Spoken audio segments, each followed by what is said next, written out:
紙で作る松竹梅をモチーフにした、吊るし飾り、壁飾りですね。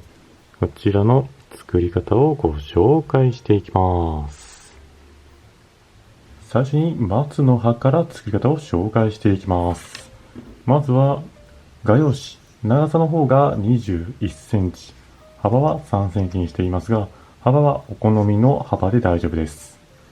この画用紙を親指と人差し指で挟んだ状態で1周、そしてもう1周させます。正面から見るとこのような形になってます。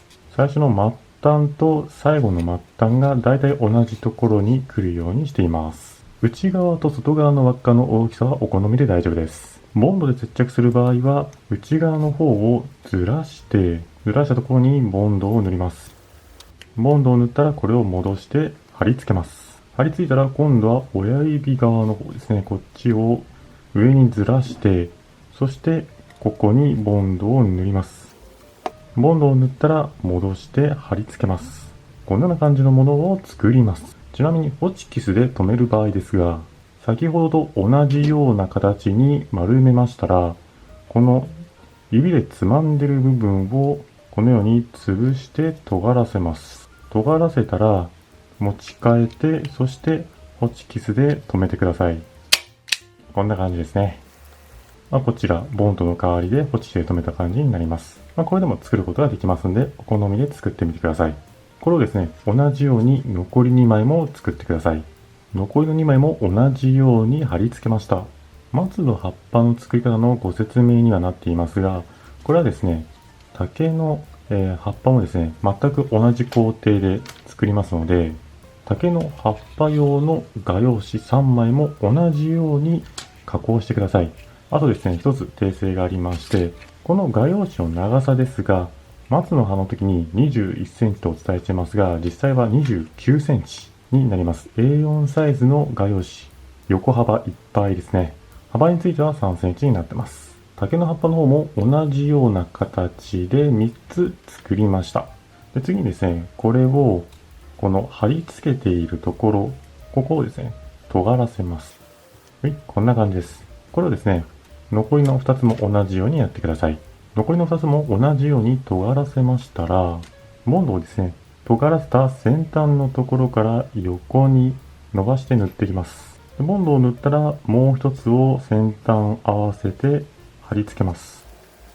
貼り付けたら反対側も同じように先端からボンドを塗っていき、もう一つを貼り付けます。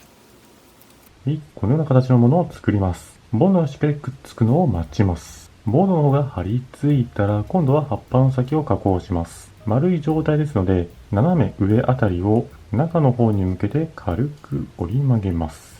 そしてちょうど反対あたりのところにも同じように軽く折り曲げて、このようにちょっと歪ませます。内側の方はこのままでもいいのですが、真ん中の方にグッと曲げて、少しばかり形を変えます。これをですね、残りの2箇所も同じような感じで加工してみてください。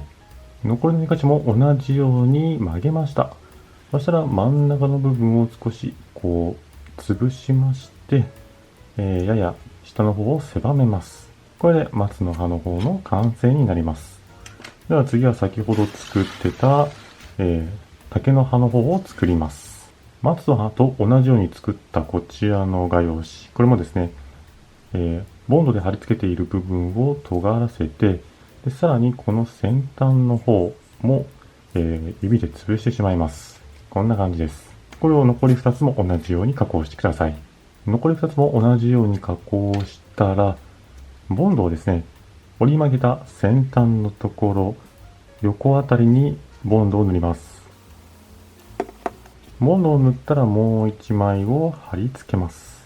はい、先端の部分を貼り付けました。そしたらもう一つ。これもですね、先端のところにボンドを塗るのですが、塗る際は左右両方の面に塗ります。両方の面に塗ったらこれを差し込みます。一番奥にせずに中途半端なところで留めていただいて大丈夫です。これでボンドが貼り付けば竹の葉っぱの完成になります。次に梅の花を作ります。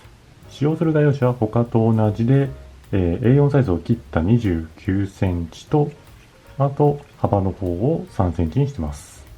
これをですね、5枚使用します。梅の花の場合は、親指、人差し指でつまんだ状態で1周させて、そしてもう1回で3回巻きます。はい、このような形にします。ちょっと持ち替えまして、こちらも内側のところを指でずらしたところにボンドを塗ります。で、ボンドを塗ったらまた中にしまって、そして今度は真ん中の輪っかのところ、ここもずらして、そしてボンドを塗ります。ボンドを塗ったら貼り付けます。貼り付けたら外側の方もこのようにずらして、端っこのところにボンドを塗ります。ボンドを塗ったら貼り付けます。はい、このような形のものを残り4枚も同じように作ってください。残りの帯も同じように丸めました。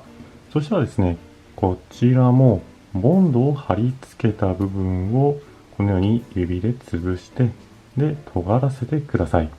これをですね、残りも同じようにやってみてください。他も同じように加工したら、この先端の横の面のところにボンドを塗ります。ボンドを塗ったら別のもう一つを貼り付けます。こんな感じでですね、他のものにも横にボンドを塗って、そして、貼り付けてください。最後の一つはですね、この残している方にボンドを塗っていただいて、そしてこれを差し込んで貼り付けてください。ものをしっかり貼り付けば、これで梅の花の方の完成になります。次に作ったものを吊るして飾る際のこのものとものの間の部分ですね。ここに貼り付けるものを作ります。正月ですので紅白の画用紙を使います。ここにですね、四角でも丸でもいいので、書いていきます。丸を今回書くので、コンパスまたはこういう丸いものがあればそれを活用してください。画用紙に丸いものを当てまして、あとは単純に鉛筆などで周りを描いていきます。はい、円を描きましたら、ハサミで切ってください。ハサミで切りました。このように丸いものを作ります。あとは作ったものを、紙テープまたは紐に貼り付けていきます。作ったものを貼り付ける際にですね、実際に一回置いて、その状態で鉛筆などで印をつけて、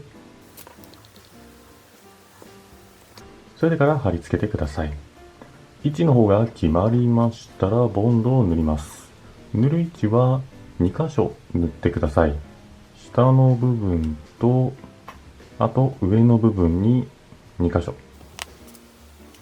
こんな感じで2箇所ボンドを塗って決めた位置に貼り付けてください。丸い飾りにつきましては裏の方にボンドを塗って普通に貼ってください。このような感じでですね、どんどんと貼ってみてください。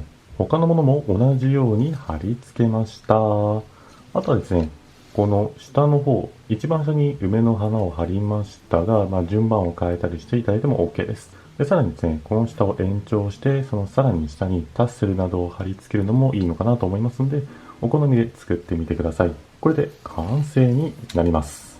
最後にアイディアとして、物と物の間にスペースができてしまうところがあるんで、ここに折り紙で作った松竹梅を貼り付ける、または吊るして、隙間を埋めるような工夫もいいのかなと思いますので、ぜひお好みでやってみてください。それでは今回は松竹梅をモチーフにした吊るし飾りのご紹介でした。